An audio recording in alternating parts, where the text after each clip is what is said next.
بسم الله الحمد لله والصلاة والسلام على رسول الله وعلى آله وصحبه ومن والاه رب اشرح لي صدري ويسر لي أمري واحلل عقدة من لساني يفقهوا قولي.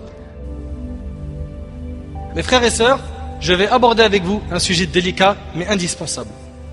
Ce sujet est les rapports intimes. Hélas, nos frères et sœurs ne connaissent pas grand-chose à ce sujet. Et certains, par leur ignorance, commettent ce qu'Allah et son prophète alayhi salatu wassalam ont interdit. J'ai entendu de mes propres oreilles un jeune dire: moi, je ne savais pas que c'était interdit d'approcher sa femme quand elle avait ses menstrues. Il avait des rapports avec sa femme alors qu'elle avait ses règles. Et ça, c'est haram. Haram du Coran et de la Sunna. Il ne savait pas. Donc l'ignorance fait que nos frères et nos sœurs, qu'ils soient jeunes ou des fois âgés, tombent dans quoi? Dans ce qui est interdit. On se doit donc de bien détailler ce sujet. Et que notre pudeur ne nous pousse pas à quoi? À ne pas apprendre ce qui est autorisé et ce qui est interdit.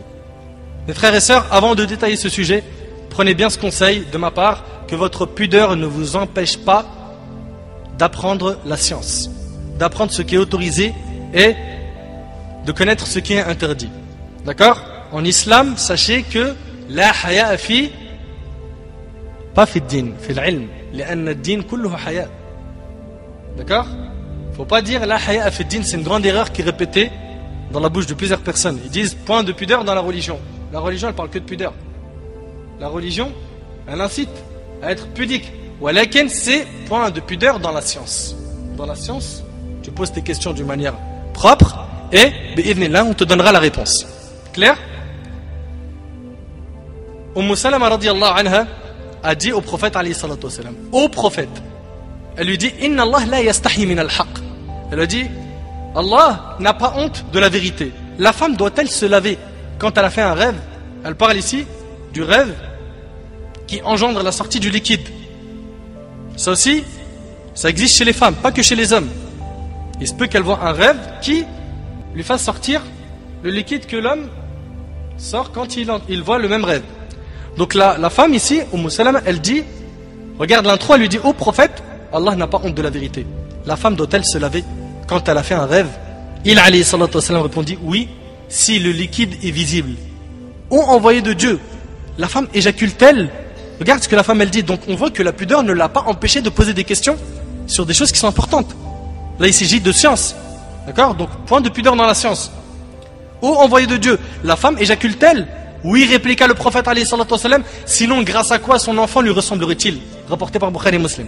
Et l'imam Muslim rapporte dans son chapitre, le livre des menstrues, le hadith suivant. Aïcha radiyallahu anha a dit: quelle excellente femme étaient les femmes des Ansar, donc ceux qui habitent à Médine. La pudeur ne les a pas empêchés de s'informer sur leur religion. En effet, il n'est pas permis à une personne que la pudeur l'empêche de poser des questions concernant sa religion, notamment dans les domaines qu'il incombe aux musulmans de connaître, comme tout ce qui concerne la purification et autres sujets. Et le fait de délaisser ce genre de questions qui sont nécessaires, ce n'est pas de la pudeur, bien au contraire, c'est une défaillance et une stupidité. Mes frères et sœurs, sachez que notre religion a pris au sérieux le sujet des rapports intimes. Car ce sujet, s'il n'est pas pris en compte, il peut causer des problèmes de couple immenses, voire même des divorces. Voire même des divorces. Mes frères et sœurs, ce sujet n'est pas à prendre à la légère. Il y a plus d'un couple qui s'est séparé à cause du fait qu'ils ne se sont pas entendus sur les rapports intimes. Il ou elle ne sait pas s'y prendre. Il ou elle ne connaissent pas assez sur ce sujet. Ça a poussé à quoi? Au divorce. Et alhamdulillah, notre religion est complète.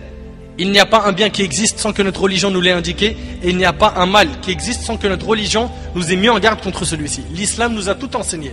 D'après Abu Tufail, Abu Dharr radiyallahu anhu a dit: le prophète alayhi salatu wassalam nous a laissé, et il n'y avait pas un oiseau qui bougeait ses ailes dans les airs sans qu'il nous ait mentionné une science sur cela.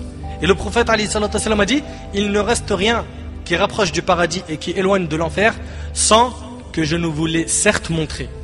Donc notre religion elle est complète. Le prophète alayhi salatu wassalam, il nous a tout enseigné de A à Z. Et le hadith il est rapporté par Tabarani et authentifié par l'Albani. En suivant notre religion, on est informé de tout. Et inutile d'aller voir ailleurs pour connaître les détails de la relation homme-femme. Pourquoi je vous dis ça? La raison est simple. Car certains pensent qu'il faut regarder des films pornographiques ou écouter les acteurs et les actrices parler d'amour pour en connaître plus sur le sujet. Et ça c'est une musiba, c'est une catastrophe. Alors qu'au final, ils ne font je parle ici des acteurs et des actrices, ils ne font qu'appeler à la turpitude, qu'appeler au blâmable. Allah tabaraka wa ta'ala dit dans sourate Al-A'raf, sourate 7, verset 28, قُلْ إِنَّ اللَّهَ لَا يَأْمُرُ بِالْفَحْشَاءِ أَتَقُولُونَ عَلَى اللَّهِ مَا لَا تَعْلَمُونَ. Dieu ne commande point la turpitude. Direz-vous contre Dieu ce que vous ne savez pas? Donc, tu veux t'informer sur ce sujet? C'est pas avec les films pornographiques.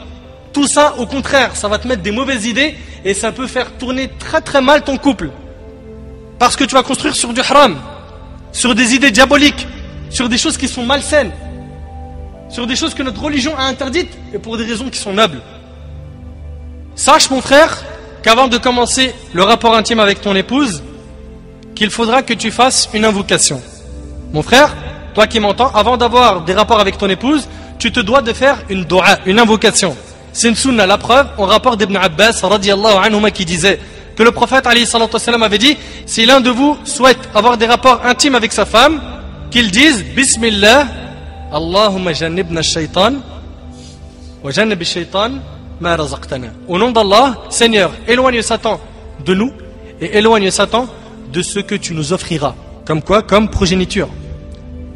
Si tu fais cette invocation en disant au nom d'Allah, Seigneur, éloigne Satan de nous et éloigne Satan de ce que tu nous offriras, donc comme progéniture, Satan ne pourra jamais porter de préjudice à l'enfant qui naîtra de ce rapport. Et c'est rapporté par Bukhari et Muslim. Clair? Il ne faut donc pas oublier de dire cette invocation avant le rapport. Et c'est le mari seulement qui fait cette invocation. Mon frère, toi qui vas avoir des rapports avec ton épouse la première nuit, tu devras faire attention à ne pas te précipiter et à ne pas brusquer les choses. Tu devras être doux et faire en sorte que sa peur disparaisse. Surtout que généralement les sœurs ont peur de cette nuit. Sois donc élégant, fais tout pour la séduire, commence par lui dire des bonnes paroles. Comme on a dit tout à l'heure, de détendre l'atmosphère par une boisson, quelque chose, un repas, où on s'assoit, on discute. D'accord? De lui dire de bonnes paroles, type, c'est un exemple, j'ai beaucoup entendu parler de bien. J'ai beaucoup entendu parler de toi en bien, et aujourd'hui je m'aperçois que la réalité est meilleure. D'accord? C'est des exemples. Hein. Je ne pense pas qu'il faut apprendre par cœur ça. Hein? C'est pas apprendre à la lettre. Ou bien dis-lui, c'est un honneur pour moi d'être marié avec toi. Des paroles d'amour, des paroles qui lui font plaisir. Et bien sûr, mon frère, tu dois faire ressentir à ta femme qu'elle est chez elle et non pas dans une prison ou une base militaire. Mets-la à l'aise et fais-lui sentir qu'elle est où? Elle est chez elle. Que c'est une reine dans son palais et qu'elle sera heureuse avec toi tout le temps. Et là, bi'idhnillah, je vais commencer à rentrer un peu plus dans les détails. Donc on a dit on fait l'invocation, d'accord? Généralement l'homme, quand il veut passer donc à l'acte, pour lui, la chose la plus essentielle c'est quoi? C'est d'avoir le rapport rapidement, d'accord? Et il oublie une étape qui est très importante pour la femme, qui s'appelle les préliminaires. Les préliminaires c'est donc la muqaddima, l'introduction du rapport, où l'homme, pendant cette introduction, il va caresser sa femme, il va lui dire des bonnes paroles, l'embrasser, etc. Et il va prolonger ça jusqu'à la mettre totalement à l'aise. Et il ne faut pas qu'il soit égoïste et qu'il pense qu'à lui. Parce que généralement c'est ce qui se passe. Il est quoi?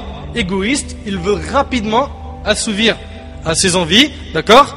Terminer ça et donc finir le rapport rapidement. Et la femme c'est le contraire. La femme pour elle, l'essentiel c'est l'introduction, d'accord?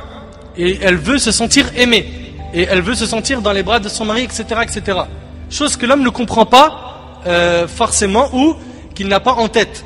Pour lui, le plus important, c'est rapidement, il faut que je fasse le rapport. On dirait qu'il a un compte à rendre, et hélas, des fois, c'est pour ça. Parce qu'ils attendent le drap et toutes ces idioties. D'accord?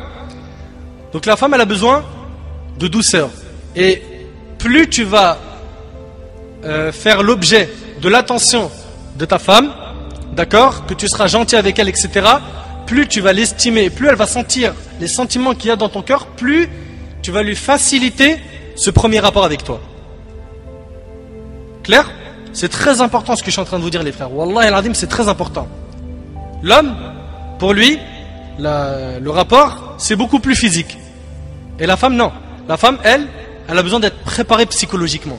Et pour ça, comme je vous ai dit, il faut prolonger quoi? Les préliminaires. Le mari doit donc s'efforcer de tenir compte de ce point important et de prolonger les préliminaires, caresses, le fait de l'embrasser, etc., jusqu'à ce que son épouse se sente prête à passer à l'acte.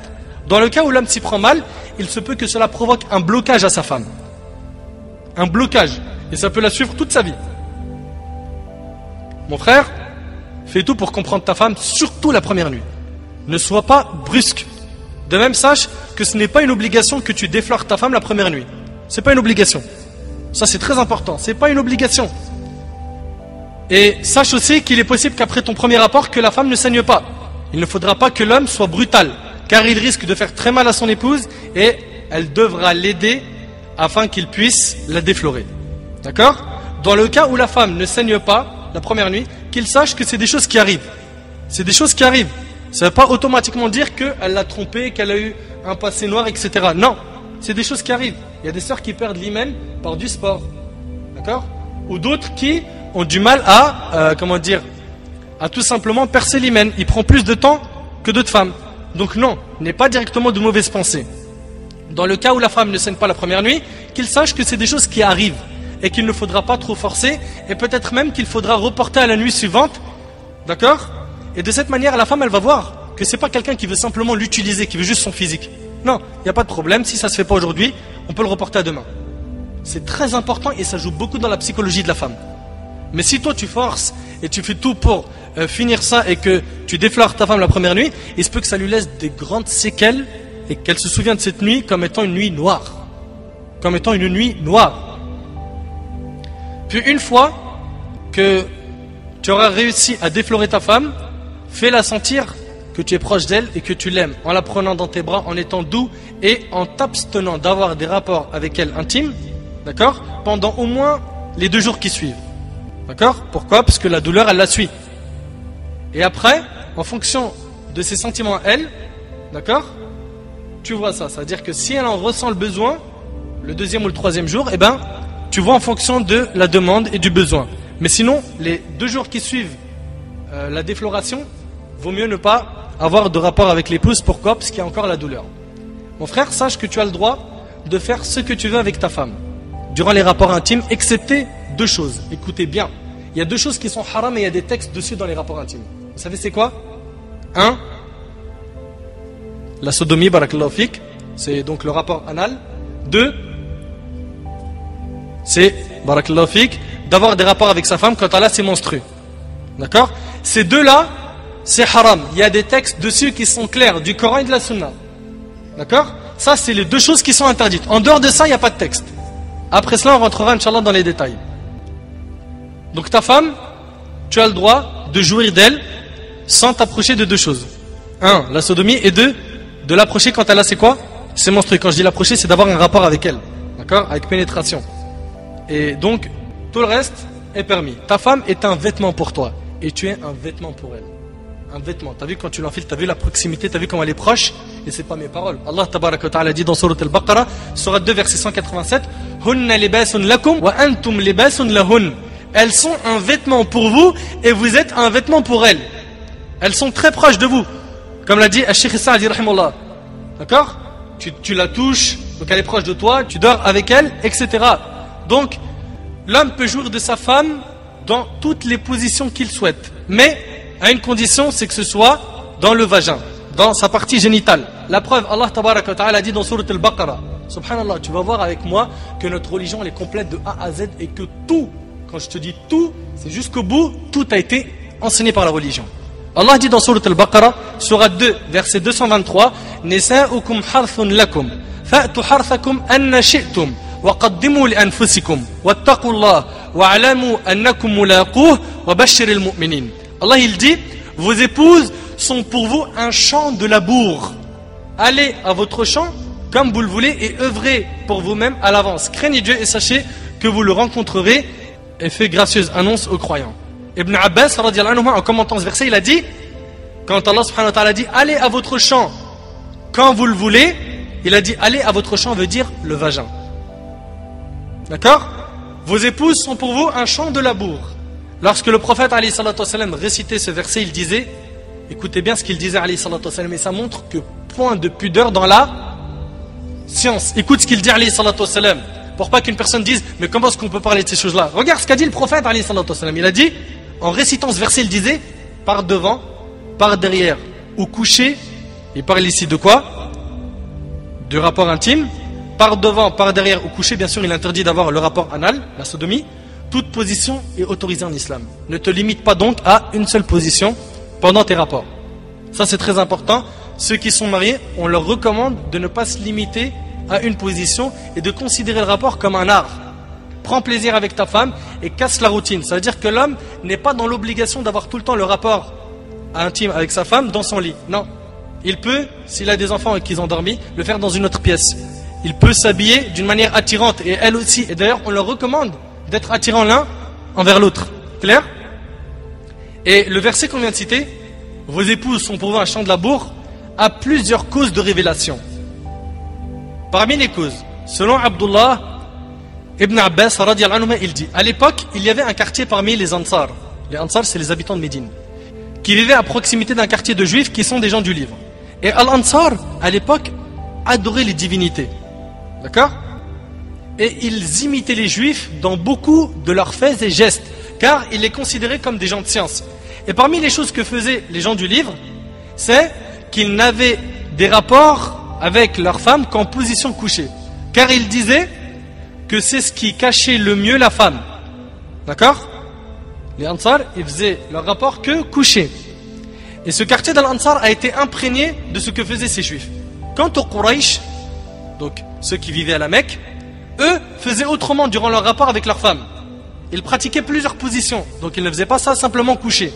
Et lorsque les Muhajiroun, c'est ceux qui ont immigré de la Mecque à Médine, ils sont arrivés à Médine, donc eux ils avaient l'habitude de voir les Qurayshites avoir des rapports dans toutes les positions. Et les Ansar, ils imitaient les Juifs, ils le faisaient avec une seule position.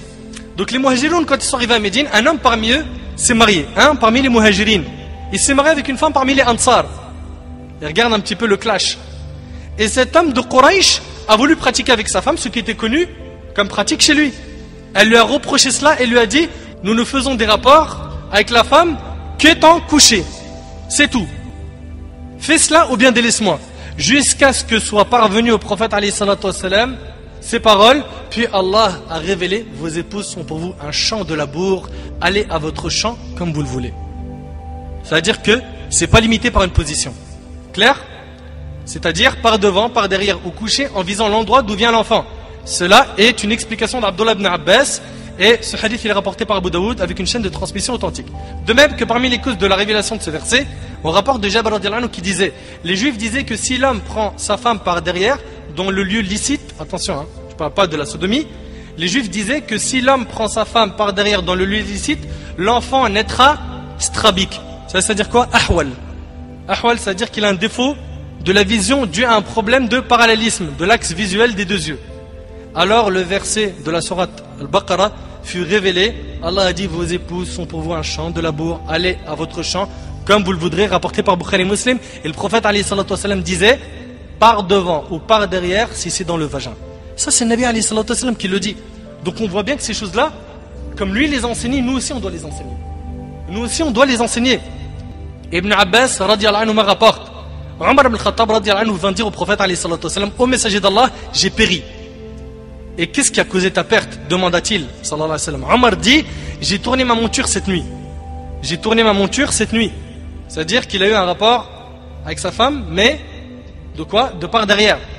Le prophète alayhi salatu wassalam ne lui donna aucune réponse et ce verset lui fut révélé. Vos épouses sont pour vous un champ de labour, allez à votre champ comme vous le voulez. Il alayhi salatu wassalam dit alors, va par devant ou par derrière, mais éloigne-toi de l'anus et des menstrues. Rapporté par An-Nasaï avec une chaîne de transmission authentique.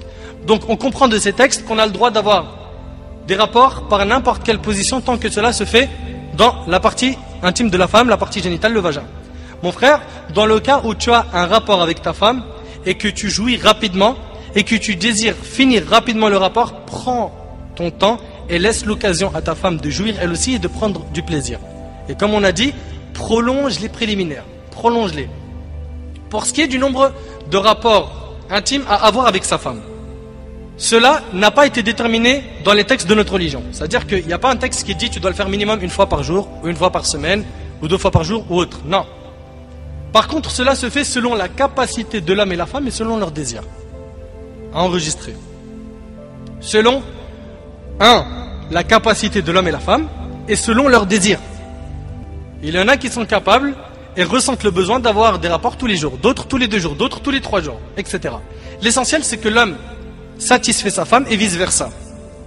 L'homme, quand il demande son épouse qu'elle fasse un effort pour accepter, et l'inverse. Dans le cas où l'homme demande trop, et ça c'est arrivé, et j'ai reçu des emails où certaines de nos sœurs se plaignent de cela. Elles disent que le mari, il la demande 2 à 3 fois par jour. Donc 2 à 3 fois par jour, il a des rapports avec elle. Certaines de nos sœurs m'ont même dit, on n'en peut plus, et limite on veut le divorce. Parce qu'on prend plus de plaisir, c'est trop. On le fait vraiment pour faire plaisir au mari, et ça y est, il n'y a plus de plaisir, on aimerait même divorcer. Et bien, qu'est-ce qu'on dit à ce moment-là?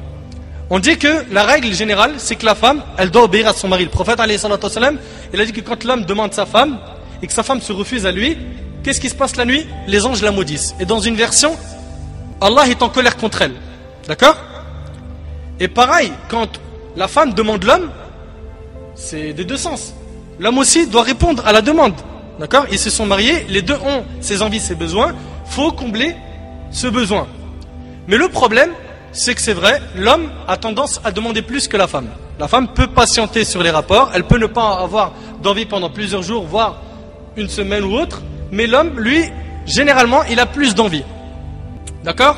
Et s'il en arrive à vouloir 2-3 fois par jour, là, il est rentré dans un excès. Et la seule phrase qu'on lui dit clairement, sans passer par 4 chemins, calme-toi. Sans passer par 4 chemins, c'est calme-toi. Calme-toi. Non mais, je suis sérieux. Pourquoi je dis ça? Parce que la femme, à la fin, il est possible que tellement ça lui pèse lourd, elle demande le divorce.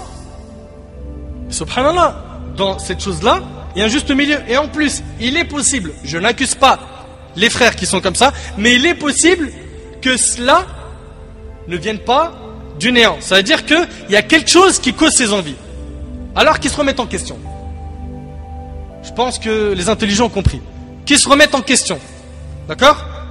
Et que s'il y a des choses haram qui l'incitent à directement aller avoir des rapports avec sa femme, qu'il cesse. Et qu'il craigne Allah Azza wa Jal. Le juste milieu est dans toute chose, les frères. Il y a des gens pareils, au niveau de la nourriture, ils ont une passion pour la nourriture qui est excessive. Toute chose est avec un juste milieu dans notre religion. Quand tu manges, quand tu as des rapports, quand tu t'habilles, quand tu dépenses, tout. D'accord? Donc mon frère, tu fais attention, contrôle-toi, maîtrise-toi un peu plus et fais en sorte que ta femme t'aime. Si elle t'aime, ça va partir automatiquement. D'accord? Et fais que ce besoin se ressente chez toi et chez elle. Ne sois pas égoïste, pense pas qu'à toi. Tu t'es marié avec ta femme parce que tu l'aimes ou parce que tu veux l'utiliser? La femme, pour qu'elle se donne à toi facilement, il faut que ton comportement soit nickel, il faut que tu fasses les bonnes intros et les bons préliminaires. Mais être comme ça, comme une brute, dès que ça y est, j'ai une envie tout de suite, je veux passer à l'acte, là il faut quand même que l'homme il fasse attention à ne pas avoir un excès comme celui qui fait 3 fois par jour. C'est un excès. C'est un excès. Et il se peut, comme je te l'ai dit, que la femme soit nuise par ce comportement, et notre religion nous dit la darar wa la dirar, c'est-à-dire ni tu nuis ni on te nuit. Clair? Et dans le cas où l'homme demande trop, on lui demande de se calmer, deuxièmement de se maîtriser un peu plus et de s'éloigner de ce qui pourrait provoquer ses envies. D'accord? Je parle de ce qui pourrait lui provoquer ça de manière illicite, ce qu'il garderait d'illicite. Et il peut avoir recours à autre pratique avec son épouse pour calmer cette envie, comme l'a dit l'imam al-Nawawi rahimahullah, et ça montre aussi que les grands savants de notre communauté n'ont pas eu honte de parler de ça. Il dit que qu'il peut donc demander ou avoir recours à une masturbation avec la main de son épouse. D'accord? Ça c'est dans le cas où vraiment l'homme il n'en peut plus, il va craquer. Et on lui dit après tout cela qu'il se calme et qu'il contrôle cette passion, parce que dans le cas contraire, qu'il sache que 1, il a commis un excès 3 fois par jour, et 2, il se peut que la femme perd l'envie totalement d'avoir des rapports avec son mari, et là c'est lui qui aura tout perdu. Tout. Mes frères et sœurs, l'islam nous fixe des règles dans toutes choses. À nous de ne pas les dépasser. Et parmi les limites à ne pas dépasser dans les rapports intimes, il y a la sodomie, qui est la pénétration anale, qui est interdite en islam. Selon Khuzaym ibn Thabit, radiyallahu anhu, le prophète alayhi salatu wassalam, a dit Allah n'a pas honte de la vérité. Et il a répété cette phrase 3 fois, sallallahu alayhi wa sallam. Il a dit Allah n'a pas honte de la vérité. Allah n'a pas honte de la vérité. Et il dit alayhi salatu wassalam, n'approchez pas les femmes par voie anale, rapporté par Ibn Majah et authentifié par Al-Albani. Et selon Abu Huraira radiallahu anhu, le prophète alayhi salatu wasalam a dit, Allah ne regardera pas tout homme qui sodomise sa femme, rapporté par Ibn Majah, authentifié par Al-Albani. Et selon Uqba ibn Amr radiallahu anhu, le prophète alayhi salatu wasalam a dit, maudit soit celui qui approche les femmes par voie anale, rapporté par Ahmed avec une chaîne de transmission authentique. Et une petite parenthèse parce que j'ai reçu ça par email. Une sœur me demande, est-ce que l'homme a le droit, s'il n'introduit pas donc sa partie intime, son sexe, dans l'anus de la femme, est-ce qu'il a le droit au moins de mettre son doigt, d'accord, dans son anus? Et ça, c'est interdit en islam. Les savants ont dit que c'est interdit. Ni le pénis, ni le doigt. Les deux sont haram, pour deux raisons. La première, c'est qu'il aura un contact direct avec l'impureté. Et ça, c'est interdit. Deuxièmement, à force de faire cette chose, il se peut qu'il y prenne goût et qu'il veuille passer à l'étape supérieure qui est la sodomie, et ça, c'est haram. Clair? Et selon Abu Huraira radiallahu anhu, le prophète alayhi salatu wasallam a dit, celui qui pratique la sodomie ou a des rapports avec une femme qui a ses menstrues ou qui va voir un devin et croit en ce qu'il lui a dit, il a alors mécru en ce qui a été révélé à Muhammad. Et c'est rapporté par Ibn Majah et authentifié par Al-Albani. Et ici il s'agit du kufr al-amali. Tawus rahimahullah, un grand imam parmi les tabi'in, a dit, Ibn Abbas radiallahu anhu a été questionné par un homme sur la sodomie. Suite à quoi il dit, cet homme me questionne sur la mécréance. Sur la mécréance, c'est un grand péché. C'est-à-dire quoi? Tu es maudit par Allah si tu sodomises ton épouse? Maudit, c'est-à-dire que le jour du jugement, Allah, il te fera aucun cadeau. Pas de miséricorde pour toi. C'est grave, repens-toi si jamais tu as fait ce péché. Et ne le refais jamais de ta vie. Jamais. Et toi, ma soeur, dans le cas où le diable t'a fait aimer cette chose, délaisse cette pratique. Elle est interdite dans notre religion. Et l'imam Ibn al-Qayyim, rahimahullah, a parlé des résultats de cette mauvaise pratique dans son livre Zad al-Ma'ad. Il a dit, rahimahullah, que parmi les choses les plus graves qui se produisent après avoir pratiqué la sodomie, c'est qu'il est rare que la relation entre l'homme et la femme dure. Obligatoirement, Allah fera qu'ils se sépareront, qu'ils se disputeront et se détesteront. Et concernant ce qui peut découler comme risque physique d'une telle pratique, je vous laisse écouter ce qui suit.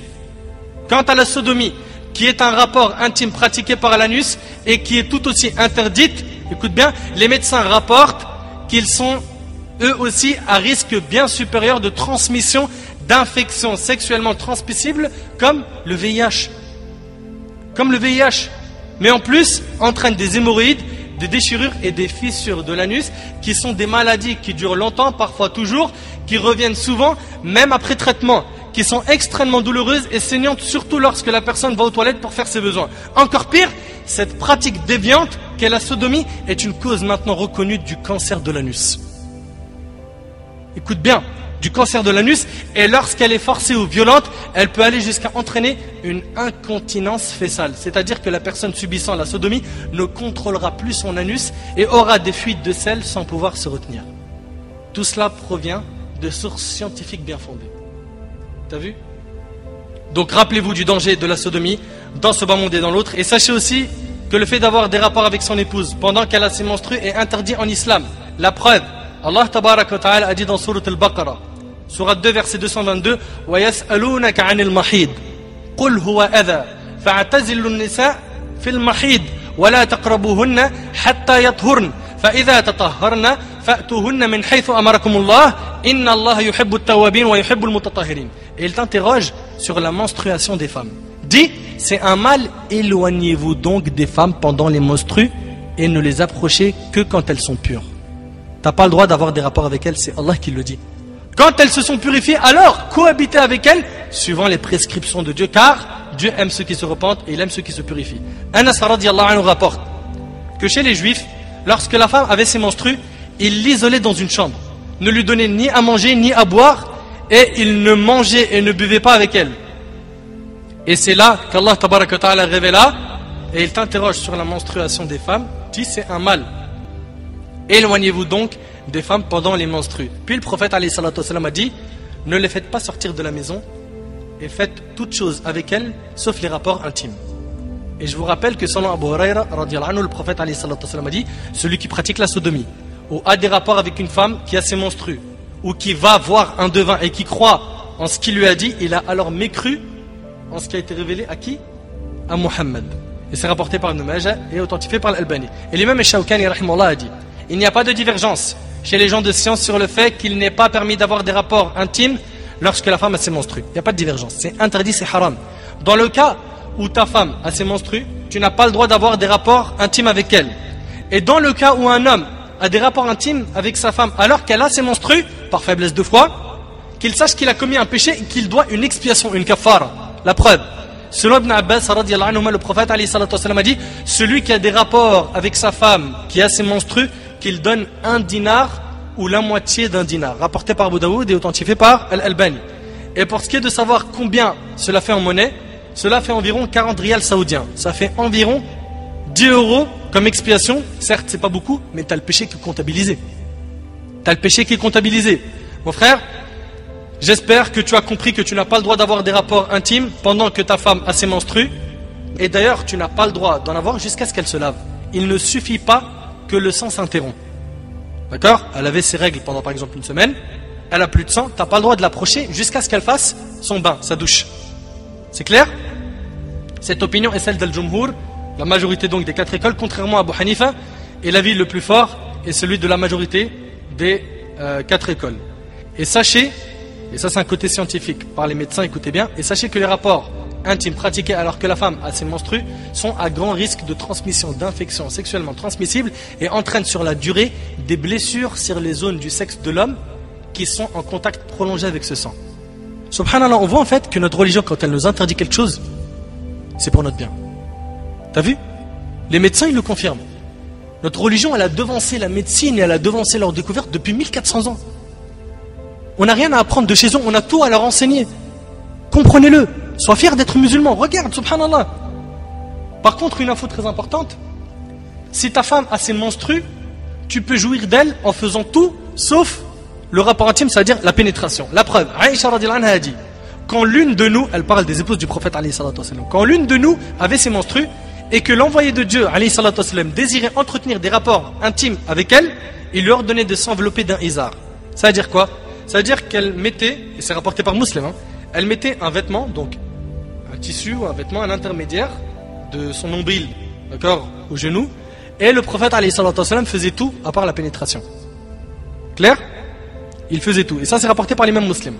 Donc, je récapitule en disant que l'homme n'a pas le droit à la sodomie, ni au rapport intime pendant les menstrues, ni pendant les lochis. Les lochis, c'est le sang qu'elle a après l'accouchement, à peu près 30-40 jours. De même que pendant la journée du ramadan, c'est interdit d'avoir des rapports, ou pendant qu'elle est en état de sacralisation, en état d'ihram, pour hajj ou umrah. Tu vas avoir un rapport intime avec ta femme, faut faire une chose importante, c'est quoi? C'est préparer une intention avant cela. Et quelle est cette intention? C'est l'intention de se protéger des interdits d'Allah, donc la fornication, le regard illicite, ou bien l'intention d'avoir un enfant, d'accord? L'intention de préserver sa propre personne, car en préparant cette intention, ton rapport intime avec ta femme devient une adoration qui te fait augmenter tes bonnes actions. T'arrives à imaginer un petit peu? C'est impressionnant. Écoute la preuve. Dans le hadith d'Abu Dharr, radiyallahu anhu, le prophète alayhi salatu wassalam, il dit, chaque fois que vous faites acte de chair, vous faites une aumône. C'est-à-dire à chaque fois que tu as un rapport intime avec ta femme, tu as des hasanat, tu as des aumônes. T'imagines? Et là, les compagnons dirent, ô envoyé de Dieu, l'un de nous satisfait son désir charnel et on reçoit en plus une récompense. Et là le prophète alayhi salatu wassalam dit, écoute bien, s'il l'aurait fait dans l'illicite, est-ce qu'il aurait eu un péché? S'il aurait eu un rapport intime avec une femme dans le haram, est-ce qu'il aurait eu un péché? Il dit oui. Il dit de la même manière, en le faisant dans le licite, il a un salaire, une récompense. T'imagines? Subhanallah. Donc, ce rapport intime qui est un plaisir, un grand plaisir entre l'homme et la femme, se transforme en une adoration par la préparation de l'intention. Attention, c'est une condition. Parce que beaucoup d'hommes et beaucoup de femmes font ce rapport juste pour dégager cette envie, c'est tout. Assouvir à son envie. Ceux-là, on ne dit pas qu'ils sont en train de faire quelque chose de haram, mais ils peuvent transformer cette habitude en adoration avec la bonne intention. Tu vois? Donc prépare la bonne intention avant d'avoir ton rapport, et à chaque fois que tu auras un rapport, et pendant le rapport, tu as des hasanats qui sont comptabilisés. C'est impressionnant, subhanallah. C'est impressionnant, tu as des bonnes actions. Et bien sûr, mes frères, ainsi que vous, mes sœurs, je vous mets en garde contre la fornication. D'accord? Dans le fait d'avoir des rapports intimes hors mariage, faites très attention pour plusieurs raisons. Un, ça provoque la colère d'Allah. Allah, il nous a pas interdit la fornication, il a interdit de s'approcher de la fornication. C'est-à-dire d'ouvrir la porte qui mène à la fornication. C'est-à-dire la mixité, le fait de prendre le numéro d'une telle, le fait de chatter sur Facebook avec elle, le fait de la voir, le fait de juste zama, selon lui, hein, la voir, mais j'ai mes limites, hein, t'as vu, c'est comme ma sœur. Comme. Shaitan, il va t'enlever le comme vite fait, t'inquiète pas. Tu vois, il n'y aura plus de comme, il n'y aura plus de sœur. Donc, Allah, il nous a dit, n'approchez pas la fornication. Il n'a pas dit ne forniquez pas. Il a dit n'approchez pas la fornication. Donc préservez-vous, faites très attention. Sans compter le sida. De plus en plus du sida. Des maladies. Fais attention. Et en plus, toi mon frère, t'aimerais qu'on fasse ça à ta soeur? Ça te fait mal quand je te dis ça. T'aimerais qu'on fasse ça à ta mère, à ta cousine, à ta tante? Non. Bah ne le fais pas aux femmes des autres ou aux filles des autres. Pourquoi? Parce que c'est sûrement la fille d'un tel ou la tante d'un tel ou la cousine d'un tel, etc. D'accord? Mes frères et sœurs, je tiens à vous parler d'une chose très importante. Une chose que, si je vous en parle pas maintenant, il est possible que personne vous en touche un mot. Et ne dites surtout pas, mais la honte, le frère, il nous parle de ça. Je vous l'ai dit, on l'a vu ensemble, que le prophète enseignait ces choses publiquement, n'est-ce pas? Cette chose est le fait que certains s'imposent de faire le rapport intime dans le noir ou sous la couette. Dans le noir ou sous la couette. Il éteint la lumière ou il fait ça sous la couette. Il dit, c'est interdit que je la vois. Ils prennent pour preuve certains afar, des narrations qui ont été rapportées, qui n'ont pas été confirmées par le prophète alayhi salatu wassalam. Mes frères et sœurs, il n'y a rien d'authentique sur le fait d'avoir des rapports intimes dans le noir ou sous la couette. Il n'y a rien qui est prouvé. Tout ça, ça n'a pas de fondement. Mon frère, ma sœur, rien ne t'empêche en islam de voir la nudité de ta femme pendant les rapports intimes. La preuve, on parle toujours avec preuve, alhamdoulilah. Un rapport de Aïcha radhiyallahu anha qui disait, le prophète alayhi salatu wassalam et moi, nous lavions de la grande souillure, donc de l'janaba, dans un même récipient et nos mains s'y croisaient, rapportées par Bukhari et Muslim. On se lavait du même récipient, de l'janaba. Et pour se laver de l'janaba, il faut être nu. Donc ils se lavaient dans le même récipient. Et dans une version similaire, Ibn Habban rapporta, nos mains s'y croisaient. Donc tu as le droit de te doucher avec ta femme. Et l'imam Ibn Hajar rahimahullah a dit, il a été établi à partir de ce hadith la permission pour les époux de regarder mutuellement leur partie intime. Ça c'est la parole d'Ibn Hajar rahimahullah.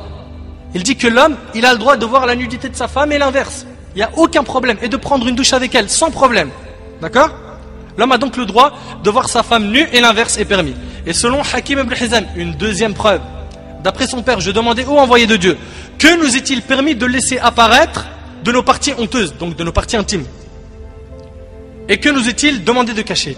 Le prophète alayhi salatu wassalam dit, cache tes parties honteuses, sauf de la vue de ta femme. Donc il a fait une exception. L'épouse, elle a le droit de le voir nu, et lui, il a le droit de voir son épouse nue. Et c'est rapporté par Abu Daoud et Tirmidhi ibn Majah. Ahmed est jugé valide par l'Albani. Cela prouve qu'il n'y a pas de partie du corps à cacher entre l'homme et la femme.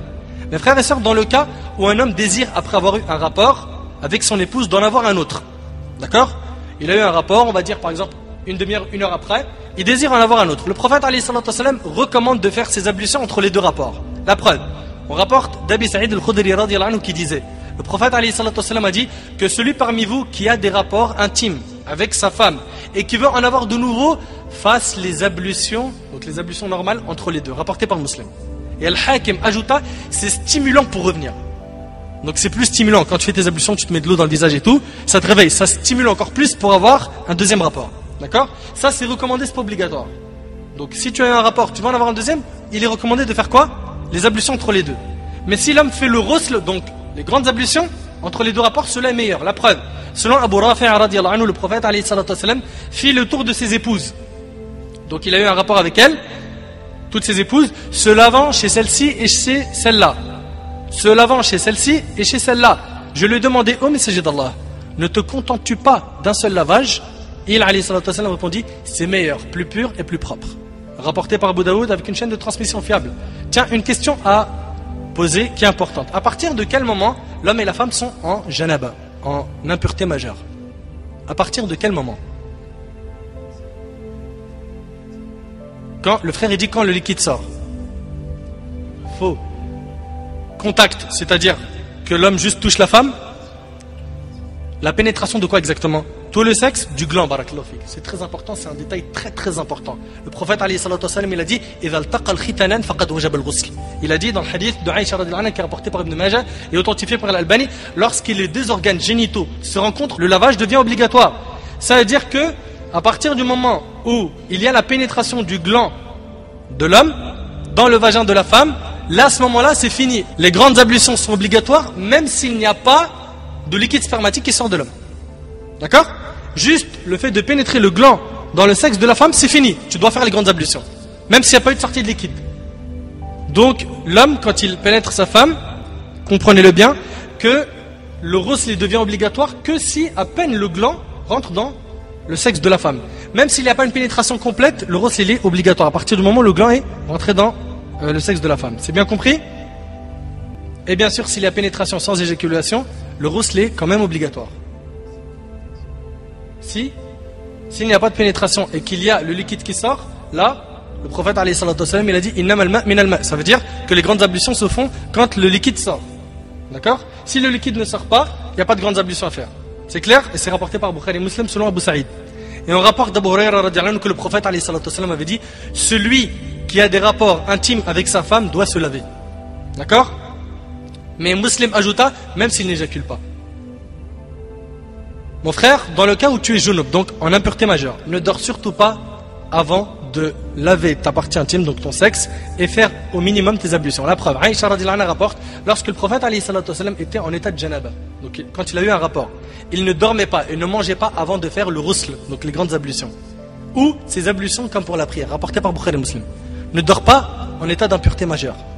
Et attention, ces ablutions ne t'autorisent pas, que tu vas faire après le rapport, les ablutions, ne t'autorisent pas à faire la prière. Parce que tu dois faire les grandes ablutions pour la prière. D'accord?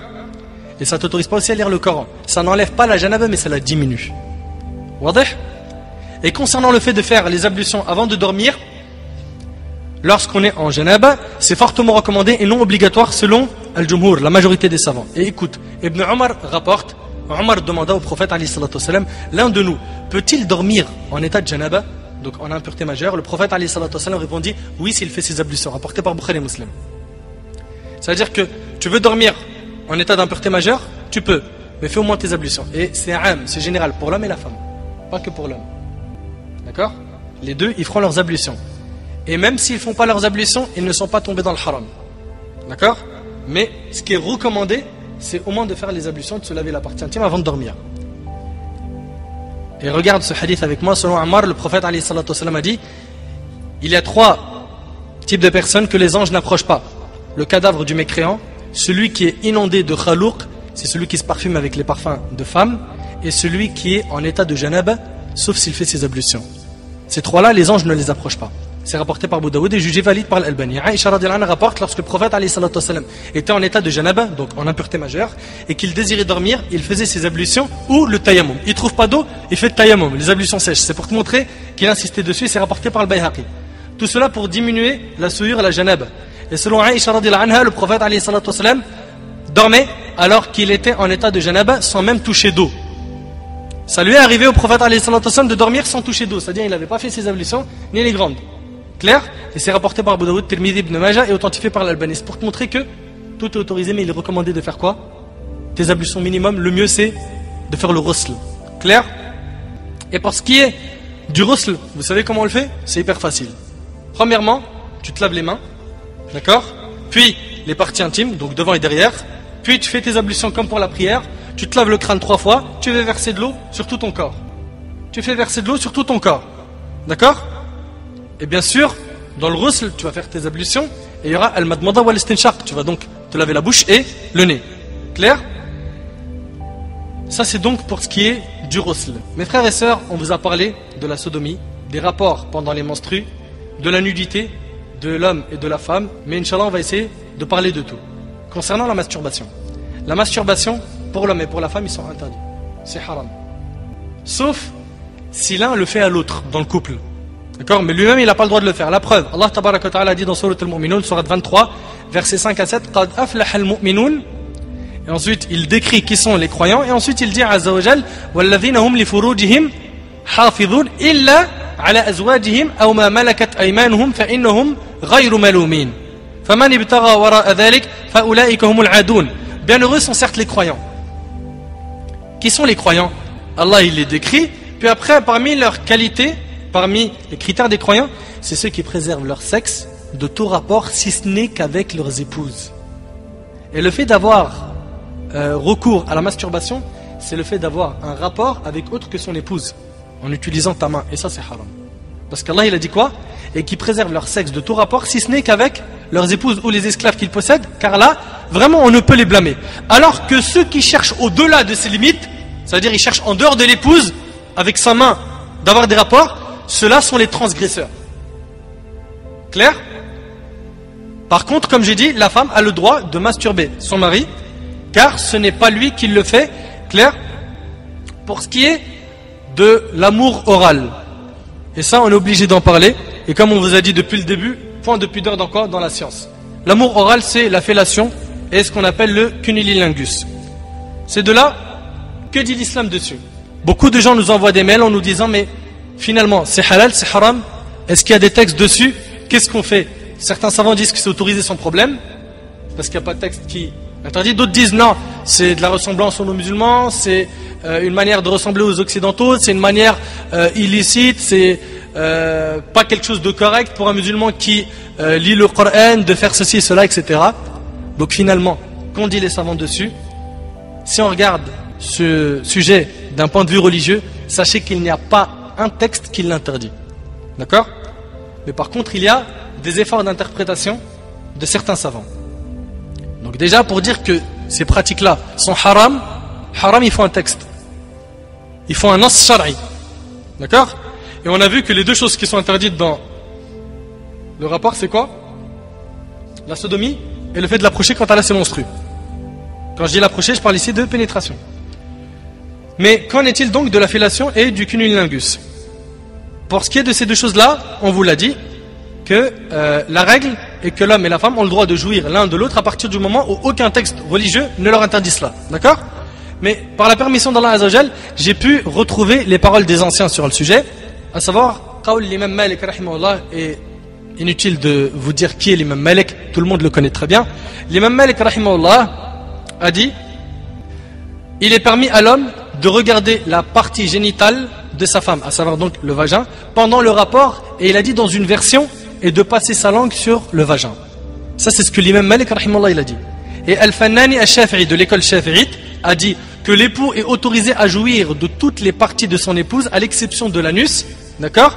Même s'il souhaitait la succion de sa partie génitale, cela lui est permis. Ça c'est donc chez Al-Shafi'i. Et Al-Mawardi al-Hanbali a dit dans l'Insaf, donc ça c'est l'opinion hanbalite, a dit que Al-Qadi a dit dans Al-Jami', il est permis d'embrasser la partie génitale de la femme avant le rapport intime et il déconseille de le faire après. Pourquoi? Parce qu'il y a l'écoulement du liquide. Et il dit la femme a le droit de toucher le sexe de l'homme de même que l'embrasser avec envie. Ça c'est ce qui est rapporté chez les grands savants, je parle ici des anciens. Je parle ici des anciens. Bien sûr, il faut pour cela qu'il y ait le consentement des deux parties. Il faut que la femme le veuille et l'homme aussi. D'accord? Car le rapport intime ne doit pas devenir une chose qu'on fait avec dégoût. Et il faut aussi souligner que la substance que les organes génitaux masculins et féminins sécrètent au moment de l'excitation, et on ne parle pas ici de al-mani c'est donc le liquide spermatique, non, je parle ici de al-madhi. Vous savez c'est quoi le madhi? C'est un liquide qui sort au moment de l'excitation, chez l'homme et chez la femme. Des fois l'homme il peut avoir ce liquide-là sans même avoir de rapport, juste en pensant par exemple au rapport ou quelque chose, il peut avoir cette sortie de liquide. Elle est impure, najisa, d'accord? Elle incombe un lavage de la partie intime et la personne ne fait pas ses grandes ablutions mais juste ses ablutions pour la prochaine prière. Et il se peut que lorsque la personne pratiquera cette fellation ou ce cunnilingus, que ce mavi, cette substance donc qui sort après excitation et qui est najisa, il se peut qu'elle sorte et donc il sera interdit de l'avaler. Je vous parle avec tous les détails parce que ces choses-là, comme je vous l'ai dit, si on ne vous les enseigne pas, Allahu A'lam qui vous les enseignera. Allahu A'lam, je ne sais pas. Je ne suis pas en train de dire que si le frère Nader il l'aborde pas, personne ne l'abordera. Mais c'est important qu'on vous en parle en détail. Clair? Taïb. Une autre question, dans le cas où l'homme est impuissant, c'est-à-dire que son sexe il ne se dresse pas. Si la femme était avertie de cela avant le mariage, donc l'homme lui a dit voilà j'ai un défaut physique, j'ai un problème au niveau de la santé, c'est que mon sexe ne se dresse pas, d'accord, c'est-à-dire qu'il ne pourra pas donc avoir de rapport avec elle. Et parmi les choses, j'ai bien dit parmi, pas c'est pour cette chose qu'on se marie, mais parmi les choses pour lesquelles on se marie, c'est aussi pour se préserver, pour pas tomber dans le haram, n'est-ce pas? Et bien si la femme, elle était avertie avant le mariage que l'homme il était impuissant, là, elle n'a pas le droit après le mariage de demander le divorce. Elle était déjà avertie. Mais dans le cas où il ne l'a pas avertie, il lui a caché, ou que cette chose soit venue après, d'accord, qu'il était, alhamdoulilah, bien, et après il a eu cette maladie, il est devenu impuissant. À ce moment-là, si cette chose vient après, d'accord, à ce moment-là, le divorce lui est permis, et si elle patiente, elle est récompensée. D'accord? Parce que quand même une femme qui vit toute sa vie sans avoir d'enfants, sans avoir de rapport, c'est quelque chose de très dur pour elle, n'est-ce pas? Ensuite, les moyens de contraception, préservatifs, pilules, etc. Est-ce que c'est halal ou haram? En islam, l'un des buts primordiaux du mariage est la perpétuation de la race humaine. C'est pourquoi le prophète a encouragé dans les hadiths la multiplication des naissances. Il a dit Tazawwaju al-wadud al-walud. Mariez-vous avec la féconde, l'affectueuse, la féconde, celle qui fait des enfants. D'accord? Cependant, il a aussi autorisé aux croyants de réguler et planifier les naissances en cas de nécessité. C'est-à-dire quoi? Écoute, Jabir radiallahu anhu, c'est un compagnon, il dit du temps de l'envoyé d'Allah alayhi salatu wassalam, nous pratiquions al-azl. Tu sais c'est quoi l'azl? C'est l'éjaculation externe. C'est-à-dire qu'à la fin du rapport, au lieu d'éjaculer dans le sexe de la femme, il se retire et il éjacule à l'extérieur. C'était donc chez eux leur moyen de contraception, pour ne pas avoir d'enfants. Nous pratiquions l'éjaculation externe alors que le Coran était révélé, et Muslim rajouta, le prophète était au Coran et ne nous l'avait pas interdit. Le premier hadith il est rapporté par Bukhari et Muslim il a rajouté cette deuxième phrase. Le prophète alayhi salatu wassalam était au Coran et ne nous l'avait pas interdit. Donc l'éjaculation externe, al-azl, d'accord, était à cette époque le seul moyen de contrôler les naissances. Il n'y avait pas à l'époque de préservatifs, de pilules, etc., stérilés, les implants contraceptifs, tout ça, ça n'existait pas à l'époque. À l'époque, c'était ils se retiraient. Le principe même de la tolérance du recours à des méthodes de contraception temporaire pourrait être déduit à partir de cette permission de l'éjaculation externe. Parce que le prophète, alayhi salatu wassalam, il était au courant et il ne leur a pas interdit. D'accord? Cependant, comme il existe un certain nombre de hadiths qui déconseillent cette pratique, déconseillent pas, qui disent que c'est haram, comme le hadith d'Aïcha radhiyallahu anha, qui est rapporté par Muslim, dans lequel le prophète, alayhi salatu wassalam, il en parle en disant que l'azl, c'est une forme de wa'd khafi. C'est quoi? C'est une infanticide dissimulée. Là, les savants sont d'avis que le recours aux moyens de contraception n'est toléré que sous certaines conditions. Alors note bien les conditions, il y en a 4. 1. Que la méthode de contraception employée doit être réversible et temporaire. Temporaire. D'accord? C'est-à-dire que le moyen de contraception que tu as utilisé ne fait pas en sorte que la femme n'aura plus jamais d'enfant. Dans le cas où c'est ça, c'est haram. D'accord? Ça doit être quelque chose de temporaire. Exemple, absence de rapport pendant certains jours déterminés, en fonction de la période d'ovulation. Usage de préservatifs, pilules, d'accord, et attention dans les pilules parce qu'il y en a plein qui nuisent à la santé, ou de crème spermicide, usage de moyens empêchant l'ovulation, etc. Sont interdites les méthodes qui entraînent la stérilisation définitive de l'homme ou de la femme, ligature des trompes, etc. Des savants condamnent également les moyens de contraception qui n'agissent qu'après la fécondation ou empêchant seulement l'anidation de l'œuf fécondé, comme c'est le cas par exemple pour la pilule du lendemain. Donc la première chose, on a dit, c'est que le moyen de contraception soit réversible et temporaire. 2. Que la méthode de contraception ne doit pas être préjudiciable. Elle ne doit pas faire peser un risque important sur la santé. 3. Il doit y avoir un accord commun entre les époux. D'accord? Il faut qu'il y ait un accord. 4. Elle doit être motivée par un besoin réel. Exemple, la grossesse présente un risque avéré pour la santé physique ou mentale de la future mère. D'accord? La présence d'un risque avéré que le futur enfant soit atteint par une maladie héréditaire dangereuse. La difficulté à assumer des naissances répétées et rapprochées. D'accord? Ça, c'est les raisons pour lesquelles tu peux utiliser un moyen de contraception.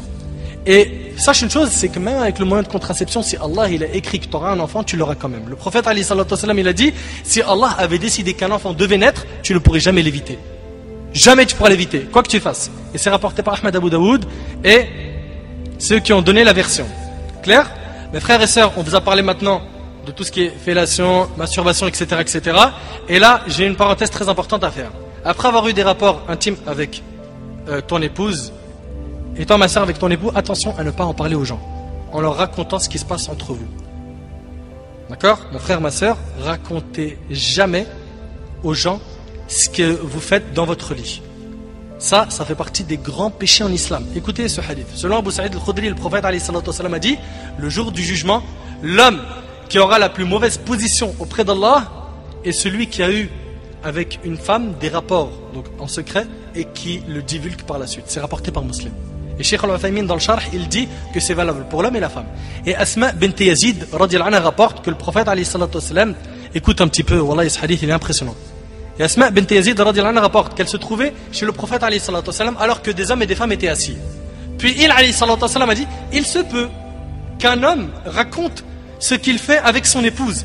Et il se peut qu'une femme donne des informations de ce qu'elle a fait avec son mari. L'assemblée observa le silence et Asma dit, en effet par Allah, au messager d'Allah, elles font cela et ils le font. Le prophète alayhi salatu wassalam dit alors, ne le faites point, car c'est comparable à un diable qui rencontre une diablesse en chemin, puis a des rapports sexuels avec elle alors que les gens regardent. Quand tu rapportes aux gens ce qui se passe dans ton lit, comme intimité, c'est comme si que tu étais un diable qui a rencontré une diablesse dans la rue et que tu as eu un rapport avec elle devant tout le monde. C'est grave. Et c'est rapporté par Ahmed avec une chaîne de transmission fiable. Certaines sœurs disent par exemple, mon mari, il me fait ceci et cela, et toi, raconte-moi en détail. A'udhu billah. A'udhu billah. Ou bien, l'homme, je te raconte pas, je te fais pas de dessin ce que je vais rentrer faire. Là, franchement, aujourd'hui, laisse tomber. Mais c'est grave, wallah il a dit, mais c'est grave. Et là, certaines familles demandent à savoir ce qui se passe en détail dans le lit de leur fils ou de leur fille. Alors, la première nuit, raconte, c'était dur? T'as pas le droit d'en parler, ma soeur. Pareil pour toi, mon frère, t'as pas le droit. Et tu les vois le lendemain, alors c'était comment? Ou d'autres, montre-moi le drap pour que je vérifie bien que le sang a coulé. D'accord? Et que je me rassure que tu étais bien vierge. A'udhu billah. Tout ça c'est interdit, c'est contre la pudeur.